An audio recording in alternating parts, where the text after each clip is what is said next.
This is the sound of a nation that still believes in faith, in family, in freedom. This is for the ones who punch the clock, pay their taxes, and still believe in life, liberty, and the pursuit of happiness. Living the American dream. Brought to you courtesy of the red, white, and blue. This is Saving the American Dream with Jim Martyr on AM 560, The Answer. Hello, everybody. Happy birthday, America. It's our 250th year of life, liberty, and the pursuit of happiness, even in Illinois. You're listening to Saving the American Dream with myself, Jim Martyr, your Republican nominee for U.S. Congress in the 14th Congressional District, and my co-host, Gretchen Fritz. We're here in studio, and I want to go to Washington to make sure faith, family, and freedom are alive and well, along with American Dream for our children and our children's children. Happy Saturday evening to all my red meat eaters out there. All right. So we are, going to introduce our guest here. I'm going to let Gretchen do that. But, I've met you, Trevor, over the years a couple times, got a couple of your signed books in person. But it's so great to have you on our show here. And I'll let Gretchen give the rest, right? Absolutely. Our guest tonight has been on the front line fighting socialism, communism, Marxism, terrorism, and the threats from the radical left for 3 decades, particularly focused on the threats from within. He's an internationally recognized author, speaker, researcher, filmmaker, and more. His books include The Enemies Within, White House Reds, Enemies Within the Church, and more. He's host of the podcast Trevor Loudon Reports. Welcome to the show, Trevor Loudon. Thank you for being on with us and for your excellent work. Well, thanks so much, Gretchen, and great to meet you, and a big shout out to Jim there and the audience. Thank you. Let's start with why this matters. The younger voters today maybe don't understand the threat of communism. They've been indoctrinated by the communists in the school system that it isn't so bad. So let's start there. Tell us why this topic of communism, socialism, their infiltration, why does this matter? And is this the same communism we worried about years ago, or is this something new, and is it harmless? Well, look, the communism has morphed, and that's why a lot of people get confused when you say America is getting very communist now, because they think of, the Brezhnev era tanks rolling through Moscow and third world revolutions and nuclear weapons. That's what they think communism is. But now communism is a transgender movement. It's the radical environmental movement. It's the open borders movement. It's Democratic Socialists of America winning seats in Congress. It's wokeness, the woke church, the woke Hollywood, woke sport. All of that is communist influence in America today. So America is the only country in the world where man's rights come from God. And the government is there to protect those rights and no more. And so that's what made America unique. That's what allowed people to get out and buy property and start businesses and build churches and great universities and turn America into the richest, most powerful country the world has ever seen. All of that goes away under communism. Because that completely destroys the human spirit. It takes away all choice, all personal responsibility, and everybody becomes a victim, everybody becomes a slave. So, yeah, it matters more than any time in history because, America's great because America's free. America's free because America is godly. Communism is the enemy of all of that. It's every ugly thing. It's jealousy, pettiness, resentment, the destruction of freedom of speech, the destruction of a free economy, and the destruction of freedom and liberty. It's basically diabolical.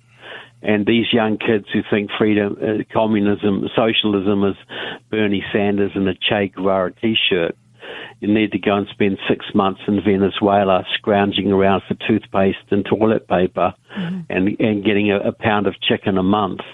And then they might start to realize what America could become. Absolutely.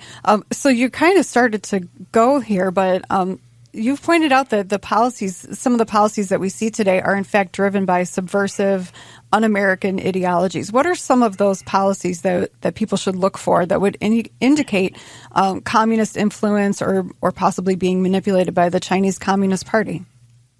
Yeah, well, look, Black Lives Matter. That was a Chinese communist operation. Wow. That was completely run by the Chinese Communist Party to stoke racial division and wreck America.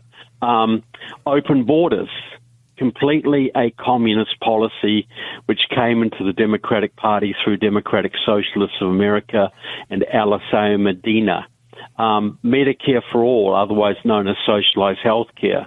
That was started in Chicago by Quentin Young, a Communist Party member who became a doctor, then a member of Democratic Socialists of America, and was Barack Obama's personal physician.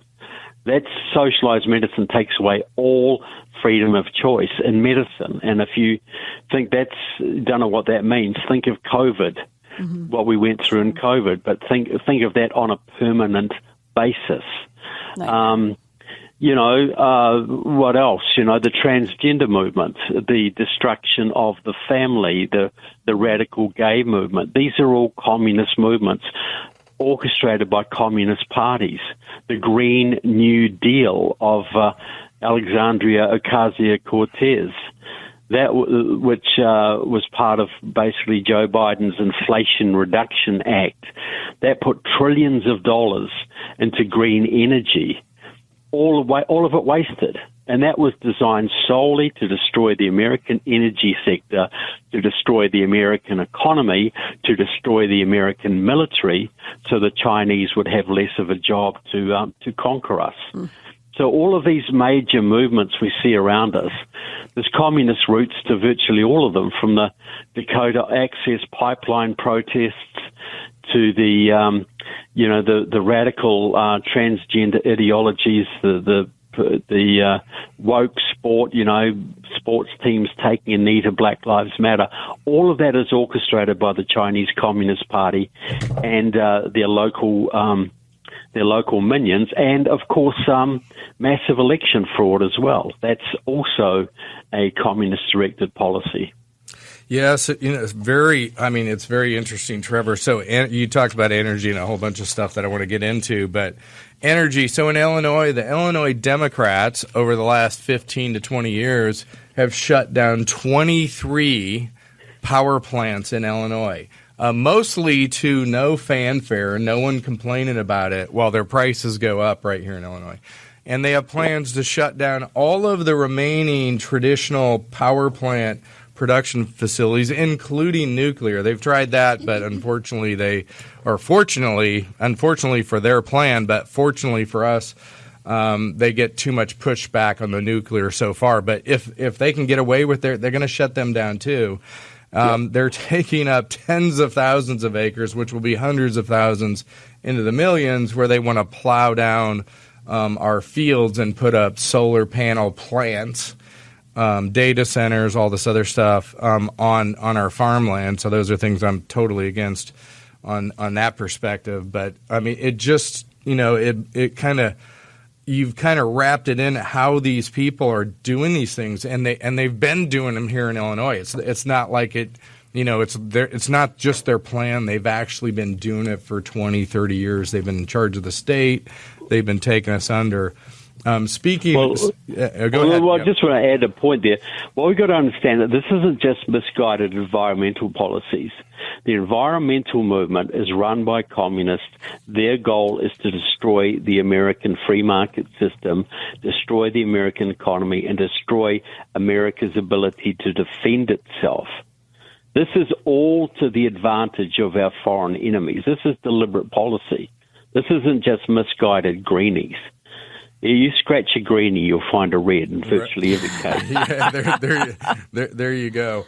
So we're coming up on the end of this segment. So I want to talk about your book. My producer made me aware of your House Un-Americans, and in part 3, it features none other than my opponent, Representative Lauren Underwood, or as I refer to her often, Misinformation, Miss Underwood, or Lion Lauren, whatever you choose. It ties her very closely to the Communist Party USA affiliated groups.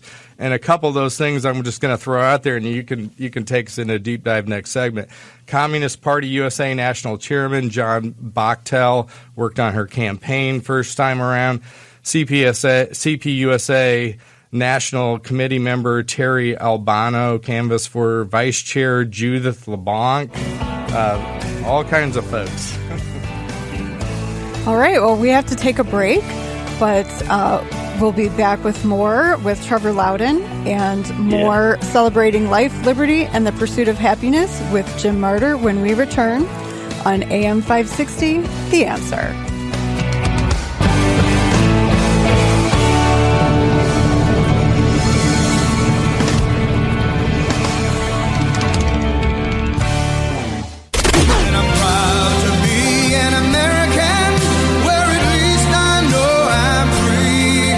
Back to the show about faith, family, and freedom. You're listening to Saving the American Dream with Jim Martyr on AM 560, The Answer.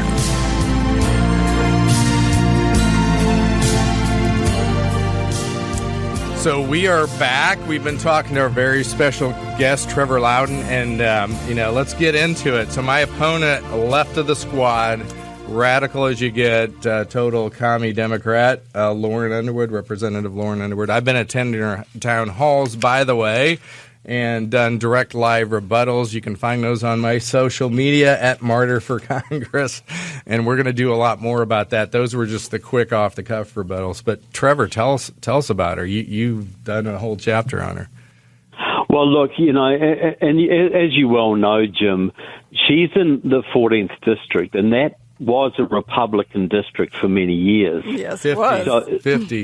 So 50 it's not years. a hard blue district. So she has got to play the moderate game, right? She's got to pretend to be a moderate Democrat to try and keep her seat. If the people of the district knew how communist she was, she wouldn't have a prayer. So she hasn't joined the Congressional Progressive Caucus, but she votes even to the left of most of the squad members. The voting record is about 2% conservative. Whereas it's way AOC and Rashida Tlaib have more conservative voting records than she does. But she was elected with the help of both Democratic Socialists of America and the Communist Party USA and Indivisible, which is basically a front for Democratic Socialists of America. And she has voted in the House against resolutions condemning socialism and against resolutions on investigating China, meaning she has defended China in the House on many occasions and voted against condemning socialism. But the key thing is her district is very much on the radar of the radical left, the Communist Party, the DSA, etc., because they want to keep Illinois very, very blue. And that's a district that could be fairly easily flipped back red. So they put a lot of time and effort into her campaigns, but under the radar as much as possible. They don't want to associate her with DSA like, Ocasio-Cortez and Rashida Tlaib and Milat Kiros and all these others that have been elected around the country. But she's as bad or worse than they are. She is a former Obama administration official, very much on board with the Palestinian cause, very radical in that point of view. There is nothing moderate about that woman, but she has cultivated a relatively moderate image to suit her district for no other reason than that. Wow. Yeah. That is a ton of communist connections. So I'm really... Well, as you say, Yeah. John Bechtel, the chairman of the Communist Party, campaigned for her on the ground. His former wife, Terry Albano, of the National Committee of the Communist Party, campaigned for her. There's photographs of them on Lauren's Facebook page, proudly with Terry Albano, one of the most senior communists in the country. Yeah, and Barack Hussein Obama as well, right? So, well, that's right. She was part of his administration. She's also very much part of the Kamala Harris crew. Mm-hmm. Kamala Harris, who is a Maoist pro-Chinese communist, has a little stable of mainly black and Latino female candidates that she is running around the country, and Lauren is part of that. And I exposed Kamala Harris's deep communist roots in my book, Stealth, Kamala Harris's Communist Roots, 450 pages of her and Tim Walz's pro-Chinese communism, going back to when she was in the cradle, when she was in the pushchair. Her parents were both Maoists, both communists. And so Lauren Underwood is part of this group. She was also endorsed by Collective PAC, which is also endorses black radical candidates, and she is part of their stable as well. So everywhere you look around her, there's hardcore radicalism, hardcore Marxism. Yeah, I mean, this is just fascinating to me, all of her connections, right? The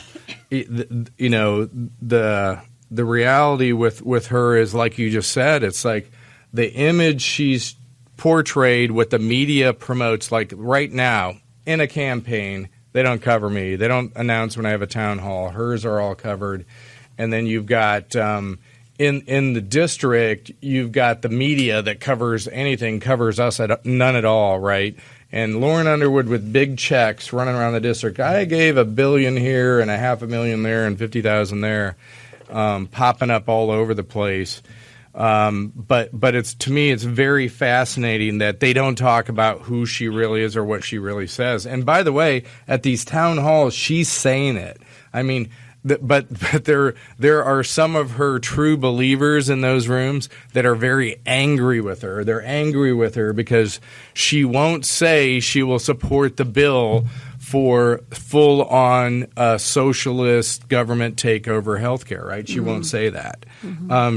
She won't she voted on the Massey Amendment to which didn't pass and didn't get included, but that was a political vote for her. But then she voted to fund certain departments that included funding for Israel. And one of her true believers was taking her to task. They were very angry at her about that stuff. Very interesting. Well, that's it. But she has to fear. She believes in all that stuff, that left-wing stuff. Yes, she does. But it's her district. If she was running in downtown Chicago or a very blue district, she would be more radical than Delia Ramirez or Danny Davis or Shui Garcia or Jan Schakowsky. She is more radical than them, but her district is more moderate. That's why she has to be careful. Yeah. Other groups like Liberation Road, that's a pro-communist China group. How is she connected to that? I mean, is she part of that? What's going on with that? Not. Well, she is. They ran Black Lives Matter for the Chinese, and she was very much a supporter of that. Very much a supporter of Black Lives Matter, but she has other connections there as well. And I'd say she's more close to that organization than probably to the Communist Party. But because she has promoted China quite heavily. She has helped China with her votes in the Congress. So, yeah, she moves in the sort of more the Maoist camp than anything. But she's very careful about making her connections too evident. You have to do a little bit of digging to uncover them, but they are there. So you also did a book called Enemies Within the Church. Can you tell us a little bit about the failure? That was a movie. Oh, I'm sorry. Okay. Can you tell us a little bit about the failure of the church and the exploitation of the church by subversive organizations? Yeah, well, that's very interesting because, look,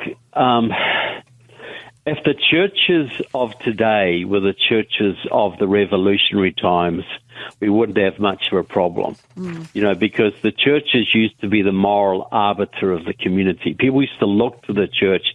The politicians used to respect the church, even if they were drunkard, adulterers, and corrupt as heck. They still paid lip service, but that's gone now. So the churches have weakened over the last 60 years, mainly since the Johnson Amendment, when Senator Johnson, later President LBJ, introduced the Johnson Amendment, telling the churches they couldn't endorse candidates from the pulpit. Well, he did that in 56 or 55. A few years later, they took prayer out of schools. That was 64. Then in 1973, they passed Roe v. Wade. That was all very strategic. They had to neutralize the churches first. Right. But at the same time, starting in the 1920s, the Communist Party USA started to infiltrate all the mainstream Christian churches in America, from Catholic to Protestant to even the Mormons. And so that amped up again in the 70s to the point now where most of the mainstream churches are woke, and that means basically socialist, communist. Wokeism means socialist. Okay, we have to take a break, but we will continue our conversation with Trevor Loudon on Saving the American Dream with Jim Martyr. We are going to get our marching orders going forward, so don't go away. We'll be back with more on AM 560, The Answer. If you love life, liberty, and the pursuit of happiness, you're in the right place. More of Saving the American Dream with Jim Martyr on AM 560, The Answer.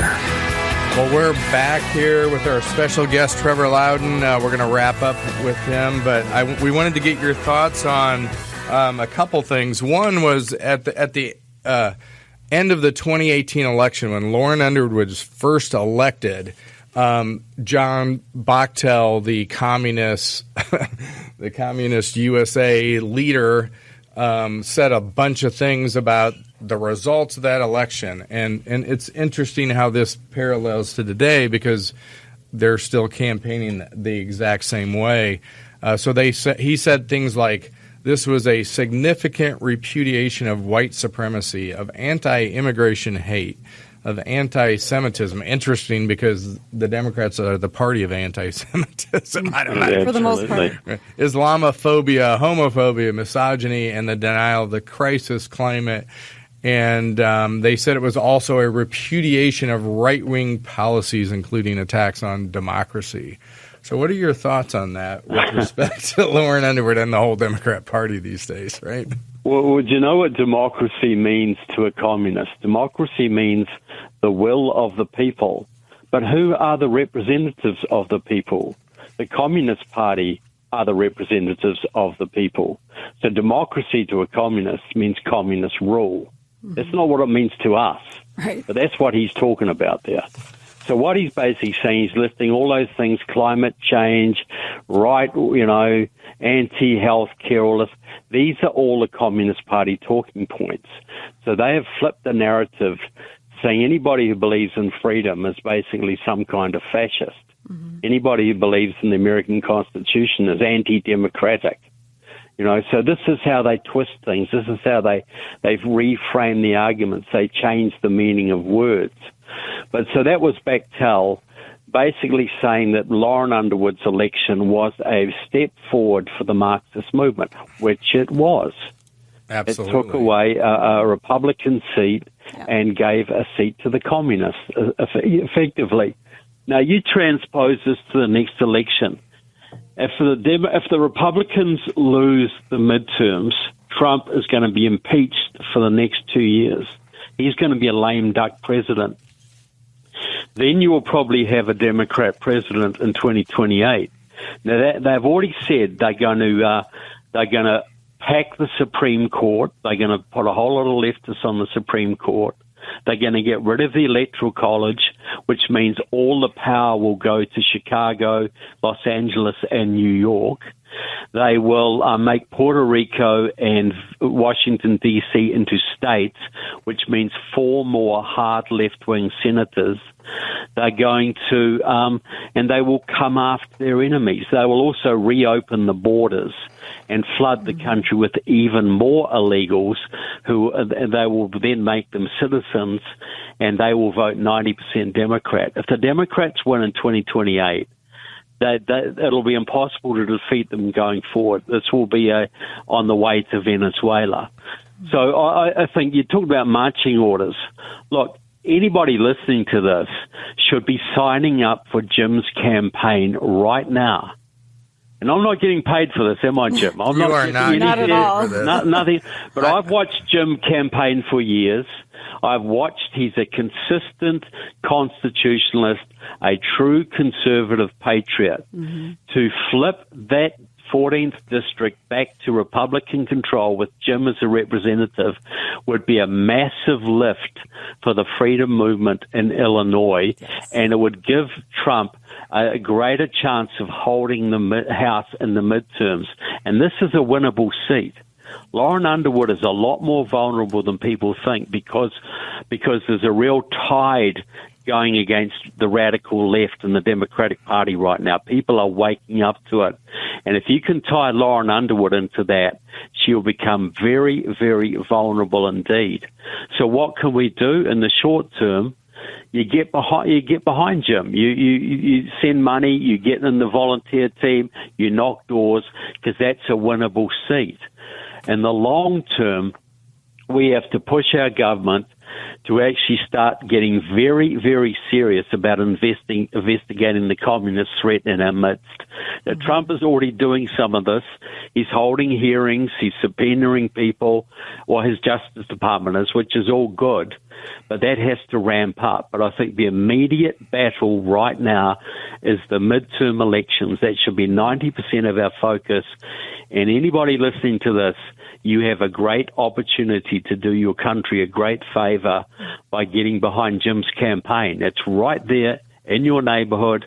You can door knock, you can phone bank, you can put up yard signs, you can go to town halls. You can do this for the next 3 months and make a real difference to the future of Illinois, the future of America, and give your grandchildren and children a better chance, a real chance. I'm not blowing smoke here. That's what you should be doing. All right. Well, I appreciate that so much. And, you know, when I win this, it's going to be a shockwave because nobody's counting on that. But we're going to do it. We have the most winnable seat in Illinois of all the 14 communists. Absolutely. And the tide is going against the left. You need to ride that wave. All right. Well, we appreciate you. More after the break. Guys. Thank you. More celebrating life, liberty, and the pursuit of happiness when we return. Stay right here on AM 560, The Answer. Freedom isn't free. You have to work for it. Now, more of Saving the American Dream with Jim Martyr on AM 560, The Answer. Here's Jim. All right. Well, we're back. This is Jim Martyr with Gretchen Fritz. We're going to get right into a topic that's near and dear to me and defending our Second Amendment, right? So tell us what's going on with the unconstitutional gun grabbers, which include my opponent, Lauren Underwood, by the way, but this is state-level stuff. Right. Right. I mean, that's the most important thing about the Democrats, in my opinion. It's one of the most important things to keep in mind is that they are passionate about gun control, which really means complete disarmament. I mean, gun control sounds much more innocuous than what it is. Trevor Loudon said, under communism, everyone becomes a slave. That is 100% true. Communism cannot survive when the people are armed. It can't happen. So one of the things that I think that most people don't think about in Illinois is another thing that makes it expensive to live in Illinois, even if you're not a gun owner, is gun control. And this is why. Do you know what, Jim, do you know what Pritzker went to college for? And was it beer drinking, socialism, horse racing? Yeah, I was surprised. Like I didn't even know if he actually went to college because he was born rich. So but he actually went to law school. Oh yeah. So that is really shocking when you think about the laws that he encourages the General Assembly to pass so that he can sign them. So he passes gun control laws that he knows are unconstitutional. He knows that the laws are going to be challenged in court, but he doesn't care. He wants to be able to take credit for these gun control bills that are so important to his campaigns, whether it's campaigning for governor, campaigning for president. He knows that this is a linchpin of his future campaigns. So he passes these laws. He knows they're unconstitutional. He knows that they are going to be challenged in court. And then he also knows and actively does, he uses taxpayer money to defend these laws in court. So we pay for the laws to be challenged in court. We have to donate to the ISRA and the NSSF and the Second Amendment Foundation to challenge these laws in court, but then we're also paying for the lawyers to defend them in court. And this makes life in Illinois much more expensive. Anytime there are these unnecessary lawsuits, it is going to raise the cost of living in Illinois. They have to raise taxes to support this. So it makes me so angry. It's one of the things that grinds my gears more than anything is the way that they do this. And people are so unaware of it. And I don't blame them. I don't blame people for being unaware of it. But even if you're not pro Second Amendment, this is something you should be passionately against. You know, I find it very interesting. And by the way, folks, I'm a member of the NRA, National Rifle Association, Gun Owners of America, Guns Save Life, and the ISRA. And I will stand with you. I will stand and fight to protect the Second Amendment. There's nothing more important, really. Jim has also been given an A rating from the NRA, FYI. And my opponent, guess what her rating is? That would be an F. A big fat F. That would be a full F. So, like, one of the unconstitutional laws that is in effect right now, has been since 2023, is PICA, which is Protect Illinois Communities Act. It is, of course, Democrats are really expert at naming bills. It has nothing to do with protecting Illinois communities. It has everything to do with banning semi-automatic rifles. The bad black guns. It's just all about the black guns that they can't deal with. But unfortunately, PICA was recently ruled constitutional by the Seventh Circuit, which is the federal appeals court for this area. So the ISRA lawsuit, which is Harrell versus Raoul, was combined with the NSSF lawsuit, Barnett versus Raoul, and several others. So there are actually several people suing over PICA, or groups, I should say, suing over PICA right now. Our attorneys are requesting that the Supreme Court issue a writ of certiorari to the Seventh Circuit regarding Harrell versus Raoul and these other combined lawsuits. So we're hoping to get cert for the next session of the Supreme Court, which starts in the fall. So in layman's term, PICA is, and this is for those in Rio, Linda, or Hawthorne Woods. What is PICA? I mean, it sounds like, I don't know, like innocuous. It does sound innocuous. Like I said, it stands for Protect Illinois Communities Act, but it's actually a semi-automatic rifle ban. There were some other guns included, like 50 caliber, that sort of thing. There were some other guns included, but primarily the gun that they're targeting is the AR-15. It's one of the most popular rifles legally owned across the United States. It's used for hunting. It's used for home protection. How many militaries around the world use this thing? Zero militaries have ever taken the AR-15 into war. That is a fact. There are significant differences. I don't want to get too far into the weeds, and we don't have time anyway, but there are significant differences between the rifles that the military carries into battle and AR-15s that are owned by private citizens. They are not the same weapon at all. All right. We going to get any relief? Well, we're hoping in the next session of the Supreme Court, so hopefully within a year.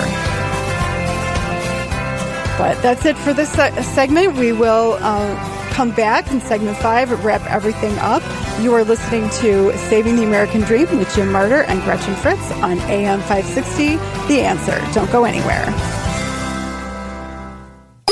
There's things to be done all over the world, but let's rebuild America first. You love this country. So do we. You're listening to Saving the American Dream with Jim Martyr on AM 560, The Answer. So we're back. This is Jim Martyr, Saving the American Dream with Gretchen Fritz. And I do want to talk about the Lauren Underwood town halls just a little bit. You can, first of all, you can see my rebuttals to each one I've attended on my social media platform on Facebook, and we are getting them out to YouTube, and we will be getting out all of the content for all of that as much as possible, and we're going to do some deep dives into all of it. So there'll be lots of segments where we're going to pick off some of the more crazy stuff going on at these town halls. One of the big things was she was attacking. It was just to really frame it all. It's like a big hate fest, fomenting and inciting unrest against the President of the United States, specifically naming Speaker Mike Johnson. And in a little rant, I think maybe it was off of one of the questions, was now John Roberts, the head justice of the Supreme Court, is now bad to them, even though he was good to them when he was good and bad to them when he's bad. Yeah. So here you've got Underwood telling us specifically that their plan, when she wins re-election, this is what's coming, folks. If she wins re-election, by the way, the Democrat National Committee has made her in charge of flipping the House from red to blue. Right. So this is how critical it is for us to win the seat and go after him, and why I need your help, because we got to get the vote out. It's a turnout election. Yes. If our voters, we have the voters in the 14th district. Yes. You heard Trevor Loudon talk about that. We have the voters. If they show up, we're going to crush her. It's going to be off the charts, crushing her, but we have to turn it out, right? Mm-hmm. And they're going to do everything they said. They're going to pack the Supreme Court. She said it. I mean, she didn't use that phrase, but she said it, right? They're all on board for this. They're coming after us. They're coming after anybody who is connected to the administration, anyone who is appointed by Trump, anyone who's kind of in that supportive network, from radio talk show host to everyone else. They don't only want to win; they want to punish the Republicans. They do. I mean, that was just front and center in the whole thing. So to me, it's like, to summarize her town halls. If you go to them, I think they're all over now, but we'll see if she hosts any more. But I have town halls come to mine, and even if you're a leftist, I don't care. Come on out. Ask me your questions, because I'll give you some honest answers, which she did not. She had a host of folks at her town halls that I attended that came out, and they were angry with her because she wouldn't commit to totally socialized medicine, taking over all of healthcare, making doctors only work for the government, nurses only working for the government. My mom was a med tech lab technician, only working for the government. You can't work for anyone else. They want to shut it down. So those are things that, really get me fired up about this race. Most winnable race in the 14th District of Illinois of all of the Democrat commie-controlled district in the state. I'm excited about several of the other races, too. There's 2 or 3 that we can absolutely win, but one of my most excited ones, I love watching Christian Maxwell in the first. That's going to be a very good race to see. Yes, it is. But But here we go. Any other thoughts closing? Yeah, absolutely. Check out martyr4congress.com. He's got the same handle on all the social media platforms, martyr4congress. Also, he's got a YouTube channel. And everything that Trevor Loudon said, volunteer, donate, tell your neighbors, tell your coworkers. We need everyone to vote for Jim Martyr. And that's it for tonight. For Saving the American Dream with Jim Martyr, I'm Gretchen Fritz on AM 560, The Answer. See you next time.